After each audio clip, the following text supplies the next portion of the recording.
Pessoal, bom dia, paz, Senhor, manhã de bênçãos para vocês nessa manhã de sábado. Toda a aprovação que você tem passado, tudo aquilo que você tem vivido, tem cooperado para que as coisas aconteçam de maneira a Deus cumprir os projetos dele na sua vida. Então, claro que no início a gente não vê isso, né? Por isso que Salomão vai dizer que melhor é o fim das coisas do que o princípio delas. O princípio das coisas nem sempre é agradável, nem sempre é bom, nem sempre é o ideal, aquilo que desejamos, aquilo que gostaríamos que acontecesse. Então, o início é assim mesmo, o início é um processo. Você vê um estudante de medicina, por exemplo, né? Ele ingressa lá na universidade, o início é terrível, o início, o vestibular, a concorrência, todo o estudo, todo o sacrifício necessário para ele passar no concurso, passar no vestibular. E depois que ele ingressa, é muito estudo. São anos e anos e anos de estudo. Então, no final, ele sabe que aquilo ali vai valer a pena. Ele sabe que aquilo ali vai trazer para ele bons frutos. Ele sabe que aquilo ali trará uma recompensa, que ele terá uma qualidade de vida, um padrão de vida alto, né, um padrão de vida bom. Né? Então, o início das coisas, às vezes, a gente tem que ter muita paciência. Porque as coisas não acontecem, as coisas não fluem, as coisas não progridem como nós gostaríamos que progredisse. O início é de fato um tempo de colheita, um tempo de plantio. E o plantio é isso, é preparar a terra, é arar a terra, adubar, é passar ali tudo que é tipo de nutrientes, lançar na terra os nutrientes através do adubo. Arar a terra é o quê? Espalhar esses nutrientes, preparar o solo, nivelar o solo. Nisso você não vai ver frutos, nisso você não vai ver ali a colheita. Não tem colheita, não tem de forma alguma, está longe da colheita. Então, o período inicial é de fato um período de plantio, um período de muito esforço, e plantação é isso, é esforço, é paciência, requer disposição. Então, esse momento que você está vivendo agora é isso.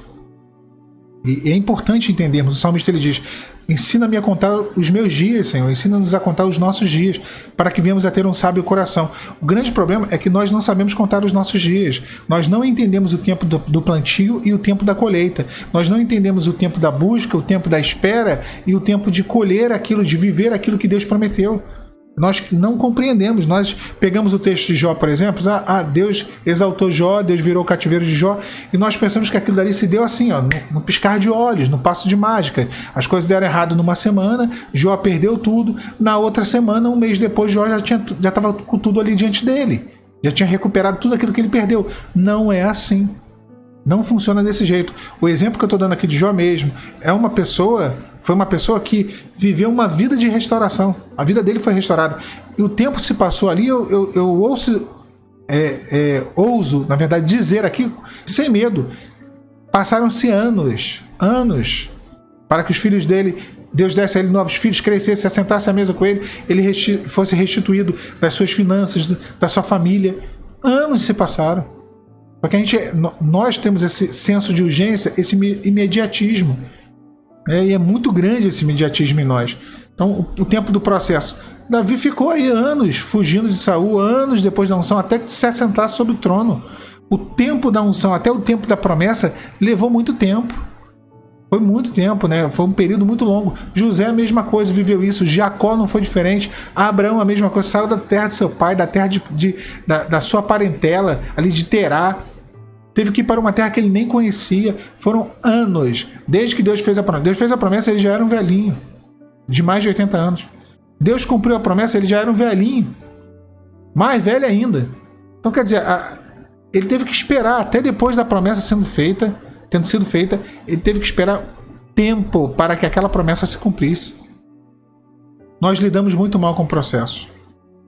Nós lidamos muito mal. Nós não aceitamos, nós não nos condicionamos à espera. Eu digo para você assim, uma das grandes dificuldades que eu tive quando eu fui prestar concurso público foi o fato de que, ao longo da minha vida, eu tenho para mim que aqui no Brasil nós estudamos para poder reter o conhecimento para a prova. A maioria das pessoas é assim: você estuda, seja rede pública ou particular, você estuda para poder reter o conhecimento para fazer a prova daquele bimestre. Você fez as provas, a gente esquece, a gente parece que a gente passa uma borracha, aperta o delete no computador do nosso cérebro e a gente esquece tudo aquilo que a gente aprendeu. A gente não lembra mais de nada do bimestre passado, da prova passada. Quando você vai estudar para concurso, é diferente. Tem os aventureiros que querem estudar para concurso 3 meses, antes da prova, 2 meses, 1 mês antes da prova, no mês da prova. Os aventureiros, né, gastam dinheiro às vezes de cursinho à toa. E tem a turma que entra para se preparar, e é um preparo de anos estudando. O concurso público é que nem uma academia. Você vai fazer academia, você não vai amanhã estar forte, vai estar lá com o shape lá, bonitão, bonitona, não vai. Você tem que cuidar da alimentação, você vai ter que cuidar de um monte de coisa. É a mesma coisa, você vai ter concurso público, você vai tomar mais não do que sim. Você vai ter um monte de reprovações para, em algum momento, de tanto ali praticar e fazer e estudar, você vai ter uma aprovação. Agora, sobre isso que eu queria falar, você tem que condicionar sua mente para poder estudar e reter a informação. E eu não tinha essa disciplina. Eu não tinha. Minha mente não era condicionada para reter a informação. Era condicionada, como eu falei, para estudar para o bimestre, para a prova e depois acabou. Esquece. Quando passamos por alguns processos, a nossa mente também é condicionada ao imediatismo. Nós não retemos o aprendizado, nós não tentamos buscar o proveito, os porquês daquele processo e alcançar a transformação. Eu até falei esses dias, nós queremos a transformação do cenário, mas nós não queremos ser transformados. Então nós não buscamos. É o condicionamento, nós não aprendemos dessa maneira. O que nós aprendemos? Olha, eu peço ao meu pai, peço à minha mãe, quando criança, né?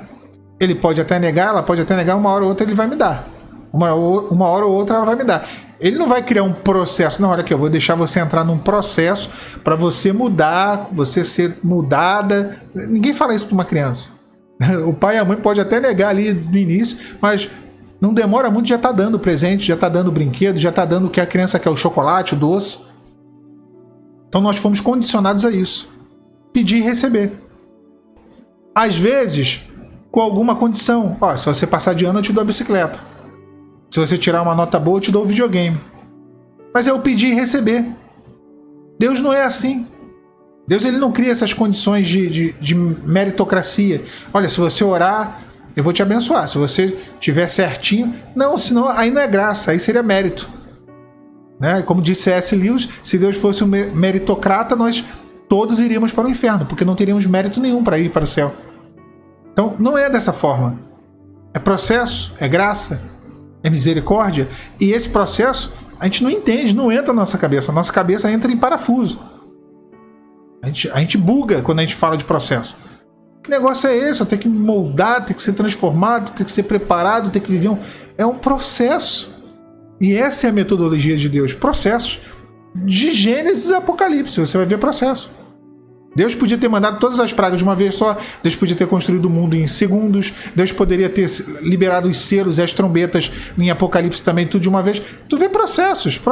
Deus tem um protocolo dele, o protocolo divino. Então entenda isso, o tempo que você está vivendo agora é um tempo de plantio. Vai chegar o momento de colheita. A colheita que está lá, tem muita colheita ruim chegando. Aí é a colheita do plantio antigo, de coisa que você plantou lá atrás. Que às vezes nós plantamos lá atrás, o negócio ruim continua vindo. É que nem aqui na rua, tá tendo obra aí, já falei para vocês. Aí o que acontece? Eles estão mexendo toda hora no duto da SEDAI, que é a companhia de água aqui do Rio. E aí quando eles religam a água, vem muita areia, muita sujeira, muita terra. Né? E aí você abre as torneiras, você tem que esperar sair do cano aquela água suja. Porque ainda tá água suja ali. Aí você abre a torneira e fica ali, ó. Eu fico ali esperando. Aquela água amarela, um barro que só a graça de Deus.